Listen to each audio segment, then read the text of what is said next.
கந்தன் திருநீரணிந்தாள் கண்ட பிணி ஓடிவிடும்.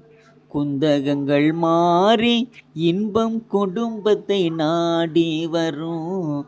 கந்தன் திருநீரணிந்தாள் கண்ட பிணி ஓடிவிடும். சுந்தரவேல் அபிஷேக சுத்த திருநீரணிந்தாள். சுந்தரவேல் அபிஷேக சுத்த திருநீரணிந்தாள். வந்தமர்ந்த மூத்தவளோ வழி பார்த்து போய்விடுவாள். அந்த நேரம் பார்த்திருந்து அன்னை செல்வம் ஓடி வந்து சிந்தையை குளிர வைத்தே சொந்தம் கொண்டாடிடுவாள்.